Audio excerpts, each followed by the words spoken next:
تعالیٰ نے انسان کو نعمتوں میں سے جو عظیم نعمت عقل کی عطا فرمائی، اس نعمت کی بنیاد پر انسان ہر زمانے میں چیزوں کے اعتبار سے، مصنوعات کے اعتبار سے ترقی کرتا رہا اور آج بھی کر رہا ہے، اور اس کے بعد بھی ترقی کے منازل طے کرتا رہے گا۔ زمانے کے بدلنے کے ساتھ ساتھ، وقت کے بدلنے کے ساتھ ساتھ انسان نے اپنی زندگی کے ہر میدان میں تبدیلی بھی پیدا کی ہے، جدت بھی پیدا کی ہے، اور نت نئی چیزوں کے آغاز اور ابتدا کرنے کا پروگرام بھی جاری رکھا۔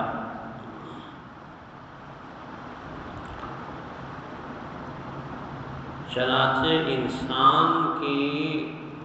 فطرت میں ہی بہت ساری چیزیں ایسی اللہ نے رکھی ہیں کہ جس کی بنیاد پر انسان ان کی تلاش کے لیے ہر وقت متلاشی رہتا ہے۔ ان میں سے ایک جدت ہے، نئی چیز، اور ایک لذت ہے۔ انسان لذت کا بھی متلاشی ہے اور جدت کا بھی متلاشی ہے۔ چنانچہ عربی زبان کے اندر یہ بات کہی گئی، کل جدید فہو لذیذ، کہ ہر نئی چیز جو ہے وہ لذت کا اور تسکین کا سامان ہے۔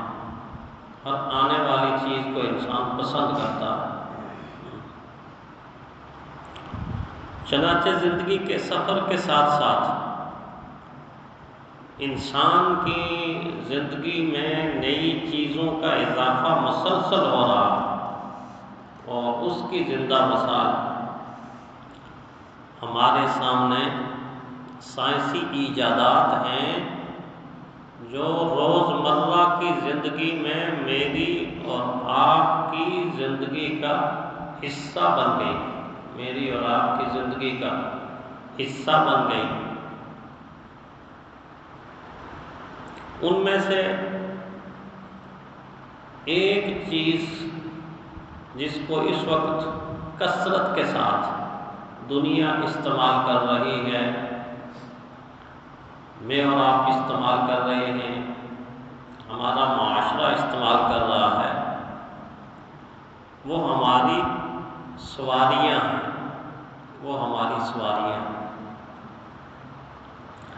یقیناً آپ کے علم میں یہ بات موجود ہے، اللہ تعالیٰ نے شروع ہی سے انسان کو سوار بنایا ہے، اور ابتدائی زمانے میں جانوروں کو سواری بنایا۔ انسان سوار کہلاتا تھا شروع ہی سے، اور جانوروں کو بطور سواری استعمال کرتا تھا۔ چنانچہ پرانے زمانے میں لوگ گدھے پہ سواری کرتے تھے، خچر پہ سواری کرتے تھے،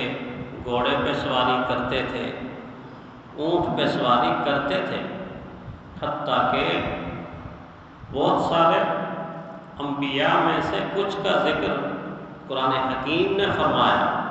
اور ساتھ ان کی سواری کا ذکر بھی کیا، ان کی سواری کا ذکر کیا۔ جیسے عزیر علیہ السلام کا ذکر قرآن حکیم نے کیا تو ساتھ جس گدھے پر وہ سواری کر رہے تھے اس گدھے کا ذکر بھی فرمایا۔ بڑا عبرت آموز واقعہ ہے قرآن حکیم کے اندر، تو ان کی سواری کا ذکر بھی کیا۔ چنانچہ انبیاء نے بھی ان جانوروں پہ سواری کی ہے، بطور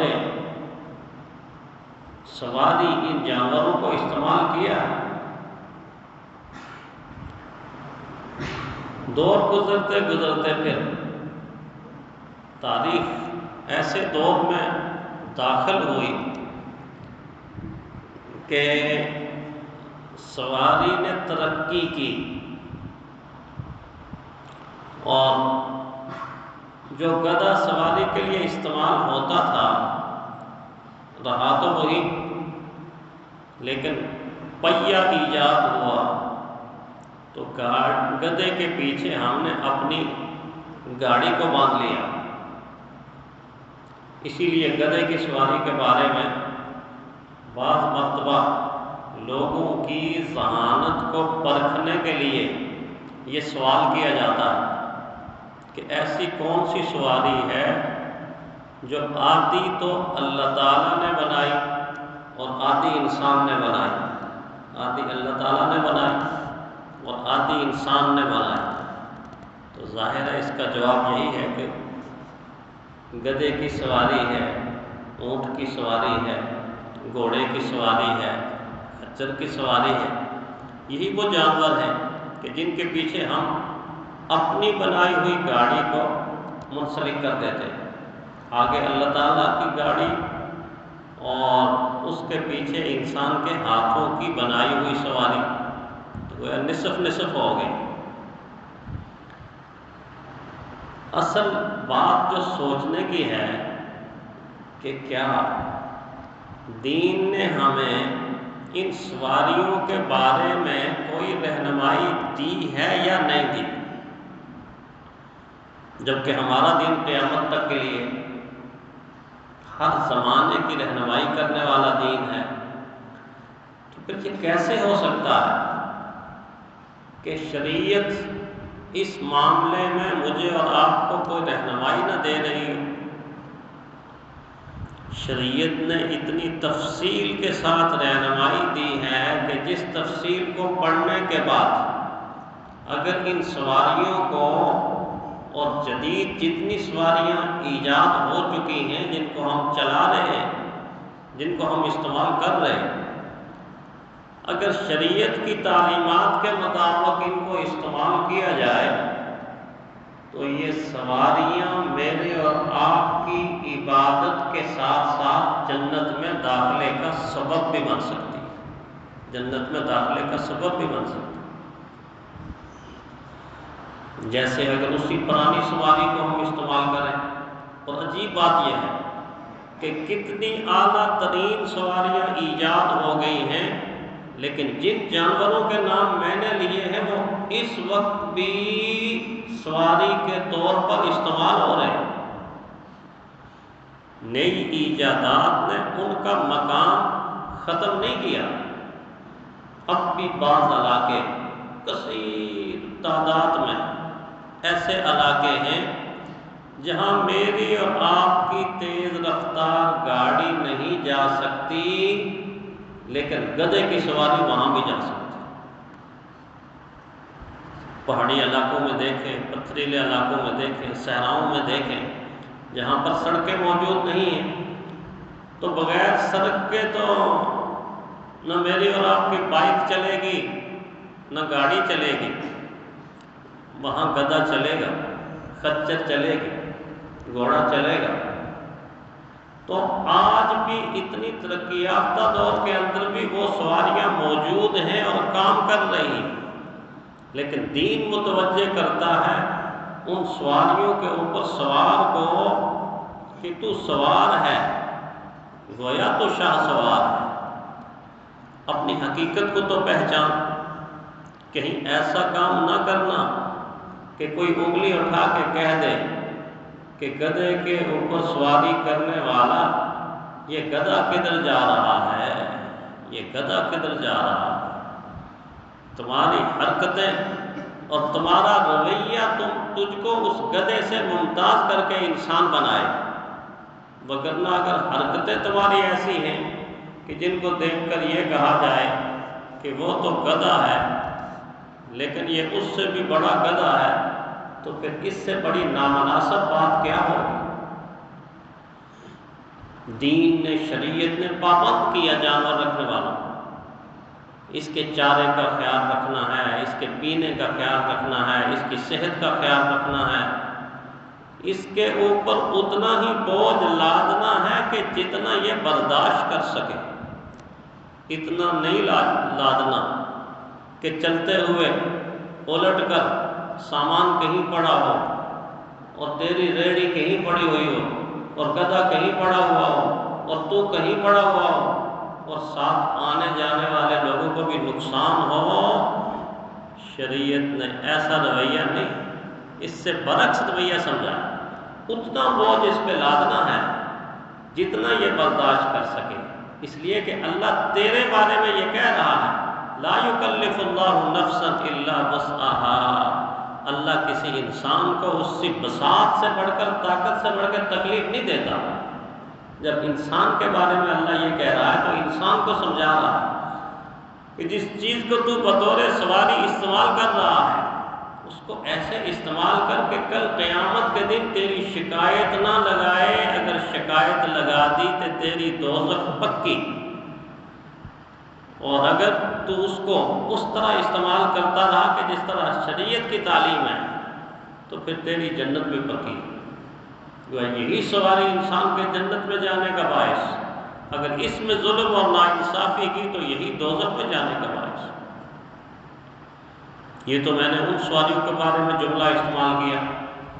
جو جانور ہیں، لیکن اب جن سواریوں کے اوپر میں اور آپ روز مرہ کی زندگی میں بھاگتے پھرتے ہیں، کیا ہم نے کبھی سوچا کہ اس بارے میں بھی ہمارے قرآن نے، نبی آخر الزمان کے فرمان نے، دین نے، شریعت نے ہمیں کچھ سکھایا ہے یا دوڑایا؟ یہ دوڑی جاؤ، بھاگی جاؤ۔ ایسا معاشرہ پاگلوں کا معاشرہ کہلاتا ہے، انسانوں کا، عقل مندوں کا معاشرہ نہیں کہلاتا۔ پاگل خانے کا گیٹ کھول دیا جائے اور ہر پاگل کو ایک گاڑی دے دی جائے، لینڈ کروزر دے دی جائے، موجودہ زمانے میں چلنے والی گاڑی ایک کو سب دے دیا، تو جب پاگل گاڑیاں لے کے سڑکوں پر نکلیں گے تو کیا حشر ہوگا؟ نہ دائیں والا بچے گا، نہ بائیں والا بچے گا، نہ آگے والا بچے گا، نہ پیچھے والا بچے گا، نہ خود بچیں گے، نہ گاڑی بچے گی۔ تو تصور کر کے تو دیکھیں، اگر مینٹل ہسپتال کے اندر سے کوئی 2-3 ہزار لوگ نکال لیے جائیں اور ان کو لاہور کی سڑکوں کے اوپر میری اور آپ کی گاڑیاں دے دی جائیں تو پھر حشر کیا برپا ہوگا؟ ایک میدان محشر نہیں ہوگا؟ کیا انسان، کیا حیوان، کیا جانور جدھر کو بھاگیں گے ستیہ ناش کرتے جائیں گے۔ ابھی 2 دن پہلے کلپ نظر سے گزرا، عرب کے اندر لوگ گھوڑوں کو پالتے ہیں، تو ہندوستانی ملازم تھا جو گھوڑوں کی رکھوالی کرتا تھا، گھوڑوں کی صفائی ستھرائی کرتا تھا، اس کو پتہ نہیں کیا شرارت سوجی، تو پانی پلانے کے اندر اس نے پانی کے اندر شراب ملا دی اور شراب ملا کے گھوڑوں کو پلائی اور گھوڑوں کی رسیاں کھول۔ وہ ویڈیو جس نے دیکھی ہے وہ جانتا ہے کہ کیا منظر بنا۔ پھر اس طرح بے رحم موجوں کی طرح وہ گھوڑے باہر نکلے ہیں، تو گاڑیاں کیا اور دکان کیا اور مکان کیا اور دفتر کیا اور انسان کیا، ایسا ادم مچا ہے، ایسا ادم مچا۔ گھوڑے جیسا جانور، گھوڑا جب بکھر جائے، گھوڑا جب اکڑ جائے، گھوڑا جب بے قابو ہو جائے تو پھر انسان بے بس ہو جاتا ہے۔ اتنا نقصان ایک چھوٹی سی حرکت کی وجہ سے۔ وہ کلپ دیکھ کر میں اپنے وطن کے اس سڑکوں کے اوپر جب اپنے لوگوں کا نظارہ کرتا ہوں تو مجھے بھی کثرت کے ساتھ ان بے قابو گھوڑوں کی طرح بھاگتے ہوئے نظر آتے ہیں۔ کوئی اصول، کوئی پابندی، کوئی اخلاقی قدر، بہت کم لوگ ہیں، بہت کم لوگ ہیں۔ یہ نہیں کہ پورے کا پورا معاشرہ ہی ایسا بن گیا، لیکن اکثر سڑکوں کے اوپر آپ دیکھیں گے تو یوں لگتا ہے کہ پاگل خانے کے اندر سے لوگوں کو نکال دیا جا اور نکالنے کے بعد چابی ان کے حوالے کر دی۔ کوئی دائیں کا خیال نہیں، بائیں کا خیال نہیں، لائن کا خیال نہیں، پیدل چلنے والے کا خیال نہیں، چھوٹے بڑے کی تمیز نہیں۔ غلطی بھی خود کریں گے اور خود کرنے کے بعد آنکھیں بھی خود ہی نکالیں گے۔ میری کوئی غلطی نہیں، آپ کی غلطی ہے، آپ کے ذمہ لگائیں گے۔ کتنی غیر تربیت یافتہ قوم ہماری بن گئی۔ دین کیا سکھا رہا ہے، دین کدھر لے جا رہا ہے، ہم کیا سیکھ رہے ہیں، ہم کدھر کو جا رہے ہیں۔ دین نے سکھایا جب آپ کے پاس اللہ کی یہ نعمت آ گئی، سواری آ گئی، چھوٹی ہے یا بڑی، تم جب بھی اس کو تیار کر کے بیٹھنے لگو تو اس جملے کو سب سے پہلے زبان سے ادا کرو، سب سے پہلے یہ جملہ ادا کرو، سبحان الذی سخر لنا ھذا وما كنا له مقرنین وإنا إلی ربنا لمنقلبون۔ جب آپ جہاز کا سفر کرتے ہیں یا بڑی گاڑیوں کا سفر کرتے ہیں تو وہاں یہ دعا دہرائی جاتی، بتائی جاتی، پاک ہے وہ ذات جس نے اس گاڑی کو ہمارے لیے مسخر کر دیا ہے، ہم اس کو قابو میں لانے والے نہیں تھے اور ہم اپنے پروردگار کی طرف ہی جانے والے ہیں۔ کیا تعلیم دی، کتنی خوبصورت تعلیم دی کہ جب اس دعا کے مانگنے کے بعد تم اپنی سواری کے اوپر آ جاؤ گے تو تم یوں سمجھو کہ تم اللہ کی حفاظت میں آ جاؤ، اللہ کی حفاظت میں آ جاؤ۔